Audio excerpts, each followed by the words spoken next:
Oblivion Remastered is here. This was one of my favorite games ever growing up, so what better excuse to hop back in? Today, I want to share with you 10 tips and tricks to make your life easier in Oblivion. Starting with something you can do during character creation to give you a leg up for the rest of your playthrough. This specifically has to do with selecting your race. Each race has certain skills they are proficient in, and leveraging this is a huge part of creating a character. Now, you can still kind of build whatever you want and have fun, but if you want a powerful character, I highly recommend using your racial skills to your advantage. As an example, if I want to be a stealth archer or thief, a wood elf would probably be a good option as they are naturally nimble and quick, as well as being great with bows. Tip number 2 is going to be more useful if you want to focus on speechcraft, however it is still good to know even if your skill isn't all that high. Use persuasion. Using the persuasion mechanic not only makes NPCs like you more, but can even lead to quests and solutions that you otherwise might not find.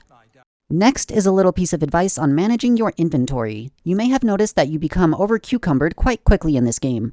A good rule of thumb is to look at the amount of gold something is worth versus how much it weighs. Keeping light, expensive items will serve you better than lugging around a 30-pound piece of armor for that extra 50 gold. Tip number 4 is about how OP the guilds can be. I would recommend joining a guild right off the bat, preferably one that aligns with your character's major skills. So if you're a fighter, the Fighters Guild. This will give you immediate access to a bed in all major cities, as well as tons of resources around the guild halls you can pick up and use, or even just sell for money.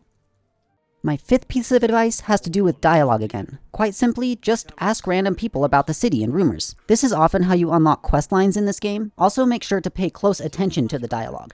There are times in quests where you can get confused if you're just trying to follow the marker everywhere like you did in Skyrim.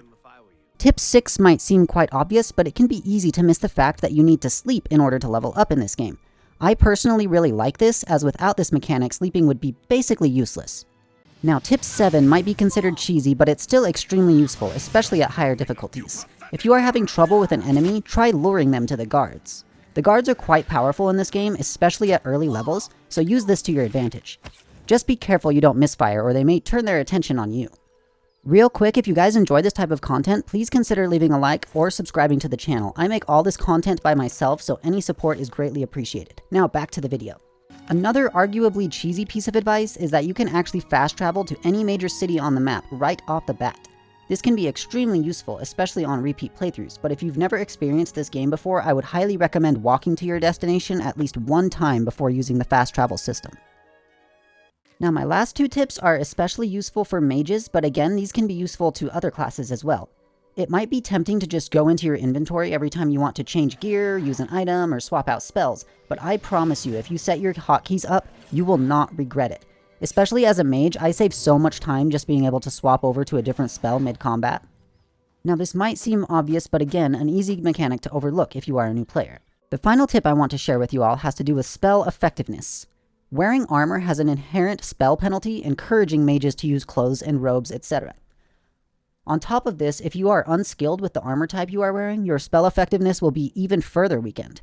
And that about wraps up the video. If you want to see more content like this, or even other games, just let me know in the comments below. Also, what advice would you give your fellow adventurers in Tamriel? Don't forget to like and subscribe, and close shut the jaws of Oblivion.